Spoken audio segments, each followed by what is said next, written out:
જય Shri Krishna students. Hope you all are healthy at your home. Okay students, તો આપણે last લેક્ચરની અંદર કાર્નોટ સાયકલ જે છે તેના વર્ક એફિશિયન્સી અને વર્ક ડન જે કાર્નોટ સાયકલની અંદર થાય છે તેના વિશે માહિતી મેળવી. હવે વાત કરીએ કાર્નોટ થિયરમની. તો અહીંયા જે ઇક્વેશન આપેલું છે, from the above equation we can say that for an perfect gas efficiency depends on the temperature limits between which cycle operates.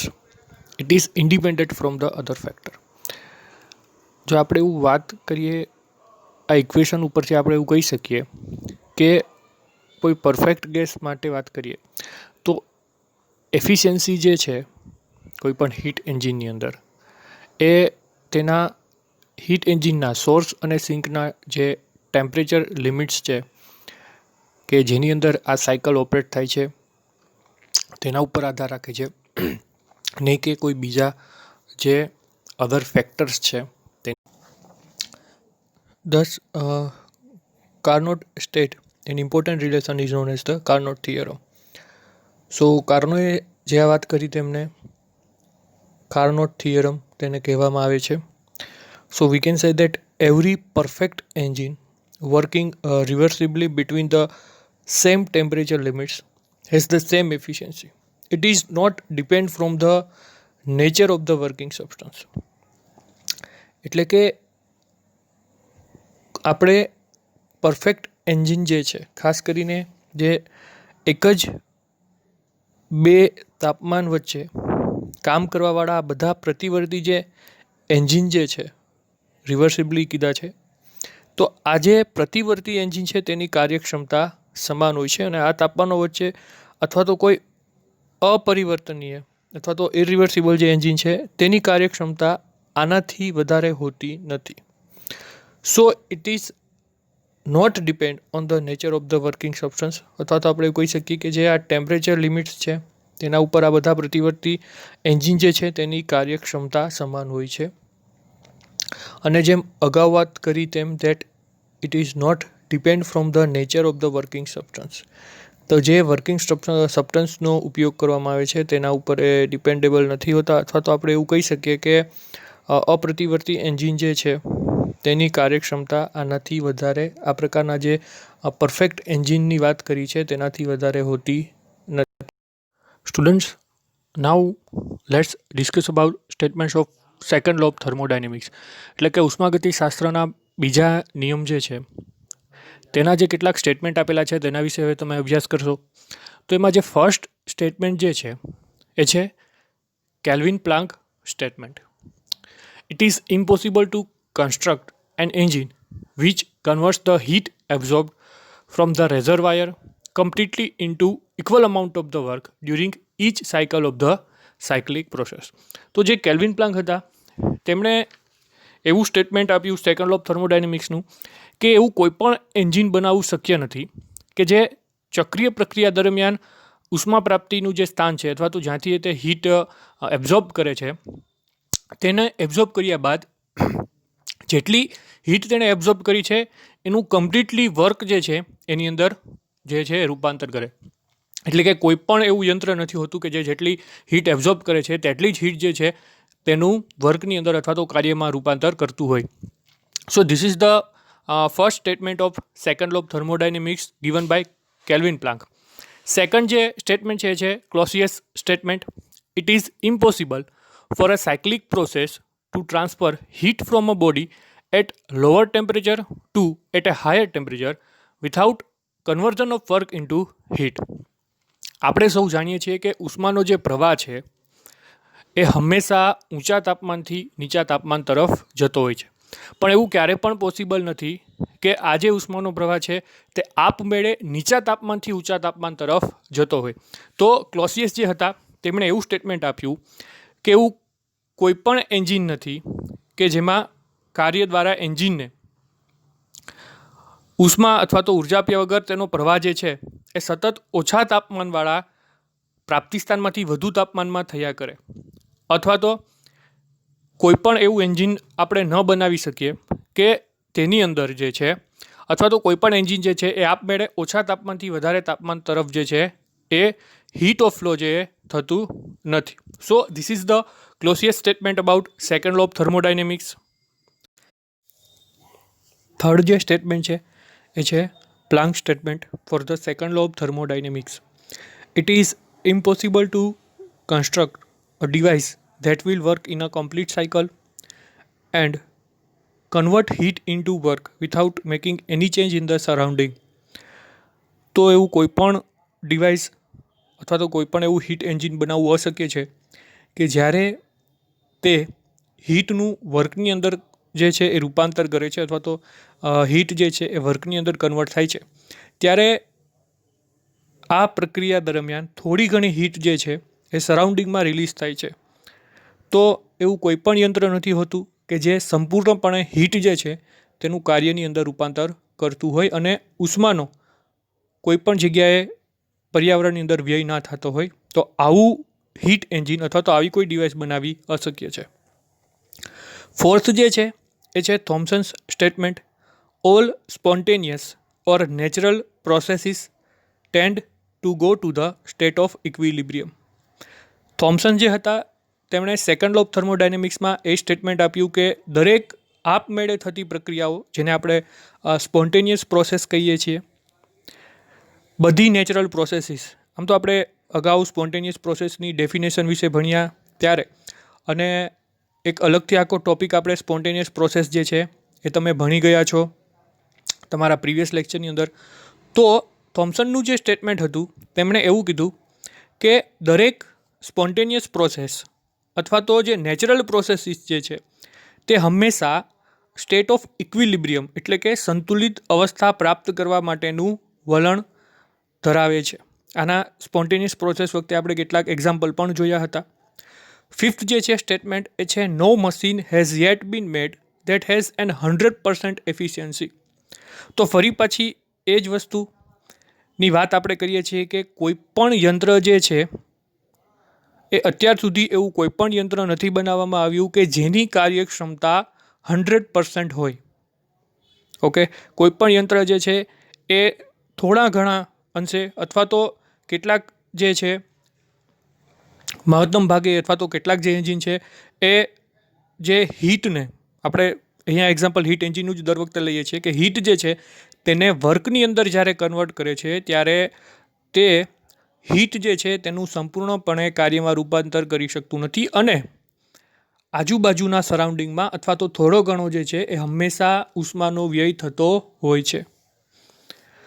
Last જે છે એ છે for any heat engine it is impossible to convert absorbed heat into an equivalent amount of the work. તો ફરી પાછી એ જ વાત અહીંયા જે રિપીટ થાય છે કે કોઈ પણ હીટ એન્જિન જે છે તેને જેટલી હીટને એબ્ઝોર્બ કરી છે તેનું સંપૂર્ણપણે ઇક્વિવેલન્ટ અમાઉન્ટ જે છે વર્ક તેની અંદર કન્વર્ટ કરવું, સંપૂર્ણપણે હીટનું સંપૂર્ણ કાર્યની અંદર રૂપાંતર કરવું અશક્ય છે. So these are the statements of the second law of thermodynamics. Students, last આપણે different statement of second law of thermodynamics વિશે વાત કરી. તમે તેના વિશે અલગ અલગ સ્ટેટમેન્ટ ભણ્યા. હવે વાત કરીએ પર્પેચ્યુઅલ મોશન મશીન સેકન્ડ કાઇન્ડની. પર્પેચ્યુઅલનો મતલબ જે છે એ કાયમી અથવા તો અવિરતપણે. તો પર્પેચ્યુઅલ અથવા તો પર્પેચ્યુઅલ મોશન મશીન જે છે એ એવા યંત્ર છે અથવા તો એવા એન્જિન જે છે એ સતત હીટ જે છે તે એબ્ઝોર્બ કરીને તેનું કાર્યની અંદર જે છે સતત 100% હીટ જે છે તેનું કાર્યની અંદર જે છે મિકેનિકલ વર્ક જે છે એ કરતા રહે છે. So it is a machine which spontaneously produces mechanical work from the single heat source. Spontaneously એટલે કે આપમેળે સતત અવિરતપણે જે છે એ હીટ જે છે તેનું કાર્યની અંદર જે છે એ રૂપાંતર કરતા રહે છે. તો આવા પ્રકારના મશીન જે છે તે પર્પેચ્યુઅલ મોશન મશીન કહેવામાં આવે છે. બીજું, આ જે યંત્ર છે અથવા તો આ જે મશીન છે તે આઈડિયલ અથવા તો ઇમેજનરી મશીન છે. કારણ કે ઉષ્માગતિશાસ્ત્રનો બીજો નિયમ જે છે તેના પ્રમાણે કોઈપણ હીટ એન્જિન જે છે તેને જે હીટ એબ્ઝોર્બ કરે છે તેનું 100% વર્કની અંદર રૂપાંતર કરતા નથી, અથવા તો તેનું 100% કાર્યની અંદર જે છે એ હીટ કન્વર્ટ થતી નથી. થોડી ઘણી હીટ જે છે તેનો વ્યય થાય જ છે. સો perpetual motion machine is the device that violate either first and second law of thermodynamics. તો આ પ્રકારના જે યંત્રો છે perpetual motion machine first kind જે છે તે ઉષ્માગતિશાસ્ત્રના પ્રથમ નિયમ જે છે તેનું ઉલ્લંઘન કરે છે, અને જે સેકન્ડ કાઇન્ડ જે છે એ વાયોલેટ એટલે કે ઉલ્લંઘન કરવું અથવા તો અનુસરતું નથી. તો જે સેકન્ડ કાઇન્ડ જે છે એ ઉષ્માગતિશાસ્ત્રના સેકન્ડ લો જે છે તેને વાયોલેટ કરે છે. જો સિમ્પલ આપણે આ વસ્તુ સમજવી હોય તો નીચે અહીંયા જે છે એક ઇમેજ આપેલી છે, તેની મદદથી આપણે વાત સમજીએ. તો અહીંયા જે ઇમેજ આપેલી છે તેમાં આપણે જોઈએ કે કોઈ એક હીટ સોર્સ છે, ત્યાંથી આ ક્યુ જે છે તે હીટ જે છે આ પરપેચ્યુઅલ મોશન મશીન જે છે તે એબ્ઝોર્બ કરે છે, અને તેનું સતત જે છે વર્કની અંદર W=Q લખેલું છે, એટલે કે જેટલી હીટ અહીંયા એપ્લાય કરવામાં આવે છે તે સંપૂર્ણ હીટ જે છે તેનું કાર્યની અંદર તે રૂપાંતર કરે છે, અને આ પ્રક્રિયા જે છે એ ચાલુ રાખે છે હીટ જે છે તેનું વર્કની અંદર તેને કન્વર્ટ કરવાની. સો આપણે એવું કહી શકીએ કે આ પ્રકારના જે યંત્ર છે એ ઇમેજનરી છે, કારણ કે તો આપણે એવું કહી શકીએ કે આ પ્રકારના જે યંત્ર છે એ કોઈ એવા ઇમેજનરી યંત્ર છે અથવા તો ઇમેજનરી એન્જિન જે છે, ઇમેજનરી ડિવાઇસ જે છે કે જે હીટ જે છે તેનું વર્કની અંદર કન્ટિન્યુઅસલી જે છે એ રૂપાંતર થયા કરે છે. તો these are an imaginary engine or a motion machine. તો આ પરપેચ્યુઅલ મોશન મશીન એક એવા હાઇપોથેટિકલ મશીન જે છે. A perpetual motion machine is a hypothetical machine that can work indefinitely without the any energy source. એટલે કે આ એક પ્રકારના એવા કાલ્પનિક યંત્રો જે છે એ કોઈપણ ઉર્જા સ્ત્રોત મેળવ્યા વગર સતત અનિશ્ચિત રીતે કાર્ય કર્યા કરે છે. This type of imaginary perpetual motion machine absorb heat from only one heat reservoir and completely convert heat into the work. હવે આ એક એવા પ્રકારના ઇમેજનરી એટલે કે એવું આપણે કહી શકીએ કે કાલ્પનિક યંત્રો જે છે, જે આપણે અગાઉ વાત કરી તેમ કે જે કોઈ એક હીટ સોર્સમાંથી હીટ પ્રાપ્ત કરે છે, અને એ હીટનું જે છે એ સંપૂર્ણપણે કાર્યની અંદર રૂપાંતર કરે છે. મીન્સ જેટલી હીટ તે એબ્ઝોર્બ કરે છે તેટલી જ હીટનું તે કાર્યની અંદર રૂપાંતર કરે છે. It follows no loss of the heat means 100% work efficiency.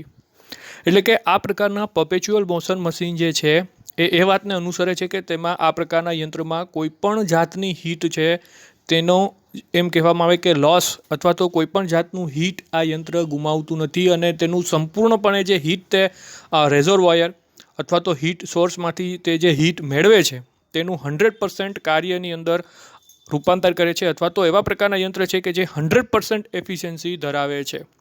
Such kind of machine is not possible because it would violate the first or second law of thermodynamics.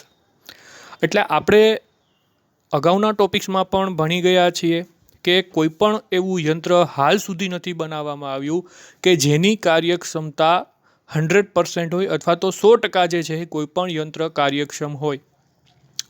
કોઈપણ હીટ એન્જિન જે છે એ જેટલી હીટ એબ્ઝોર્બ કરે છે તેમાંથી કેટલીક heat જે છે તેનું કાર્યની અંદર તે રૂપાંતર કરે છે, અને કેટલીક હીટ જે છે તે સરાઉન્ડિંગમાં તેને રિલીઝ કરે છે, અથવા તો સિંકમાં છે એ આ હીટ એબ્ઝોર્બ થાય છે.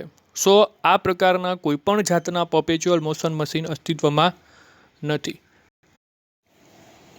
સો લાસ્ટમાં આપણે એક સ્ટેટમેન્ટ એટલે જ આપેલું છે that this type of machine never bin invented. એટલે કે આ પ્રકારના કોઈપણ યંત્ર જે છે એ હજી સુધી બનાવવામાં નથી આવ્યું, અથવા તો આ પ્રકારનું કોઈપણ યંત્ર જે છે તે જે છે તેના પર સંશોધન અથવા તો તેવું જે છે યંત્ર શોધવામાં આવ્યું નથી. So this is the perpetual motion machine second kind. Students, this is the end of this lecture. Next ટોપિકની વાત આપણે હવે પછીના લેક્ચરમાં કરીશું. Till then take care. જય શ્રી કૃષ્ણ.